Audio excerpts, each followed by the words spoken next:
বিচ্ছেদ এমন একটা জিনিস, জোর করলে কখনো কেউ কাঁদে না।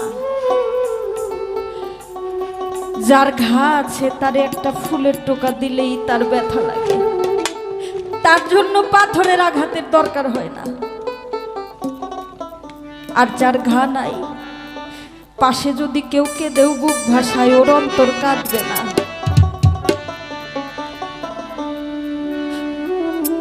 জীবনে যারা হারিয়েছে বিচ্ছেদ তাদের জন্য, বিচ্ছেদ সবার জন্য না।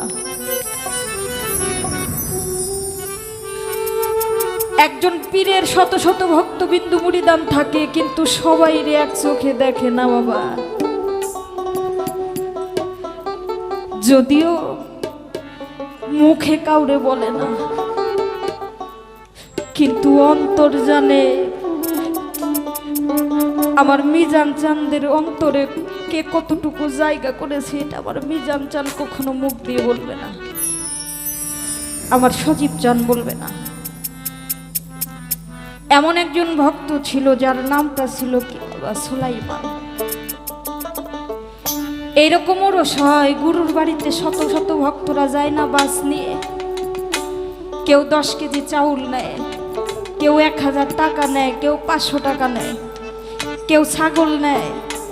যার যা সামর্থ্য মতো নিয়ে মুর্শিদের দরবারে রওনা দেয়। আমার মিজান চাঁদের মতো মুর্শিদ আসন করে বসে থাকে, সবাই একে একে লাইন ধরে তারে সালাম করতে যায়। মুর্শিদ মাথাটা তুলে ডাকে, ও বাবা তোমরা যেখান থেকে আসলে ওই জায়গার মধ্যে আমার একটা ভক্ত আছে, সুলাইমান আসে নাই? বলে না। একই জায়গার যদি 10 জন ভাই থাকে, তরিকার ভাই, একজন যদি না যায়, মুর্শিদ কিন্তু তার কথা জিজ্ঞাসা করে। যখনই সুলাইমানের কথাটা জিজ্ঞাসা করে বাবা, যারা ওই চাউল ডাউল বেশি টাকা নিয়ে গেছে তাদের মনের মধ্যে একটু রাগ জন্মে, যে আমরা এত কিছু আনলাম, আমরা কেমন আছি, কোন হালে আছি, খাইছি কি খাই নাই, মুর্শিদ জিজ্ঞাসা করে না। আর যে আসে নাই, আসলেও 2টা টাকাও দেয় না দরবারে, তার কথা কেন কয়? এক ভক্ত ডাক দিয়ে বলে, বাজান আপনি যে সুলাইমানের কথা বারবার জিজ্ঞাসা করেন, এই সুলাইমান তো দরবারে আসেও না, 2টা টাকাও দেয় না।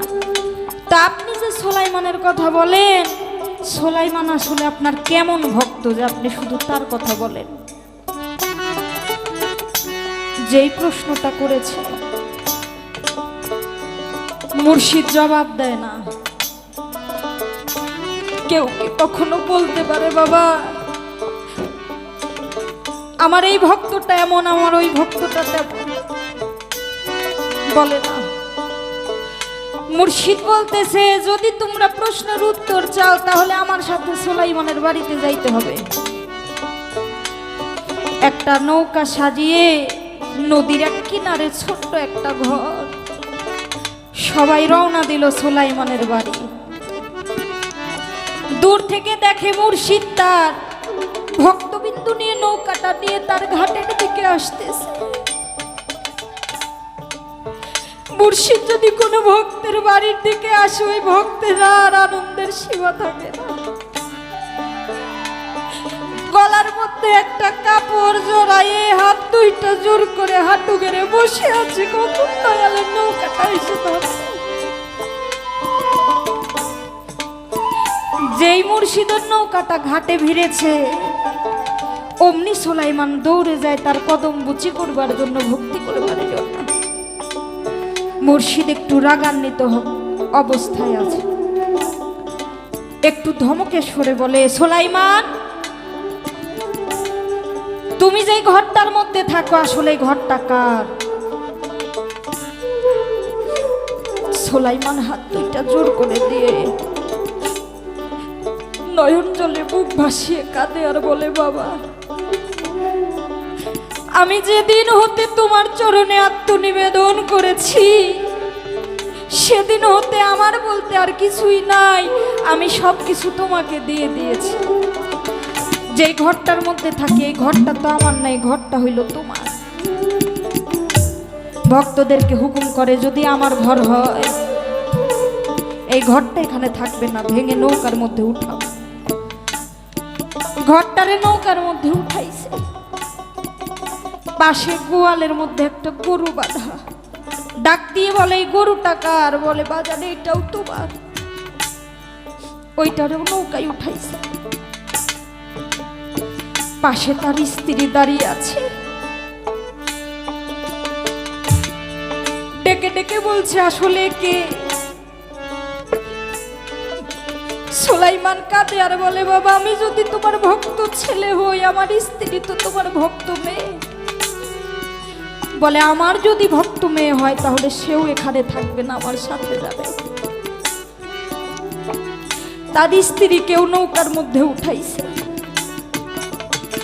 সুলাইমানের বাড়িতে একটা পোষা কুকুর ছিল। ডেকে ডেকে বলে, এই কুকুরটা কার? বলে, বাবা একটা পোষা পাখি, সে তো প্রভু ভক্ত। আমার সবকিছুই যদি তুমি হও তাহলে আজ থেকে এটাও তোমার, কারণ আমার প্রভু আমার মালিক সবই তো তুমি। ওই কুকুরটারেও নৌকার মধ্যে উঠিয়ে ভক্তদেরকে হুকুম দিছে, এবার নৌকাটা ছেড়ে দাও। নৌকাটা ছেড়ে দিয়ে যেই মাছ বরাবর চলে গেছে, সুলাইমান ওই কিনারে গড়াগড়ি দেয় আর কাঁদে, দয়াল দয়াল বলে, দয়াল রে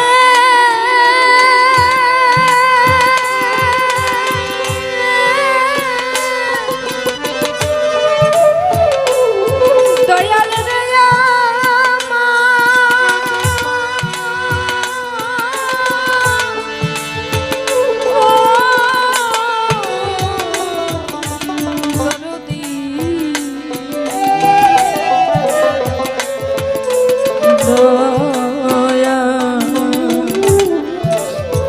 বান্ধব রে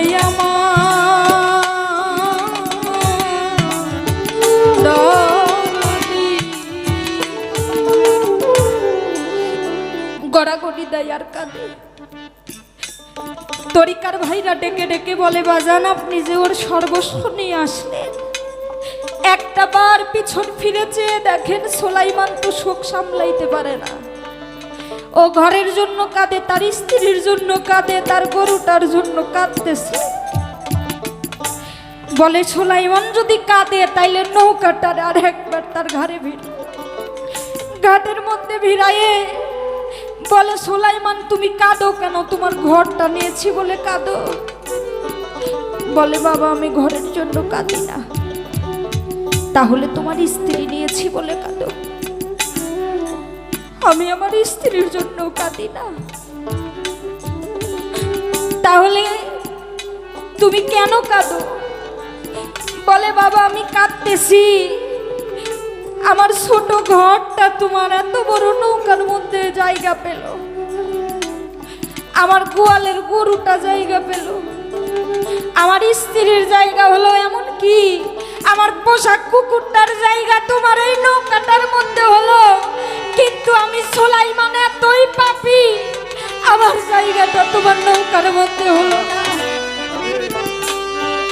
আমি কার ছায়ায় গিয়ে দাঁড়াবো? আমার তো আর কেউ রইল না। কারণ যার কাছে মনের দুঃখ বলতাম সেই তো আমার দুঃখটা বুঝলো না, আমার কষ্টটা বুঝলো না। বাবা আজকে আমার মিজান চান আছে, তাই আমরা বুঝতেছি না, যেদিন থাকবে না সেদিন আমার মনের দুঃখটা কার কাছে বলবো? যাদের হারিয়েছে তারাই জানে।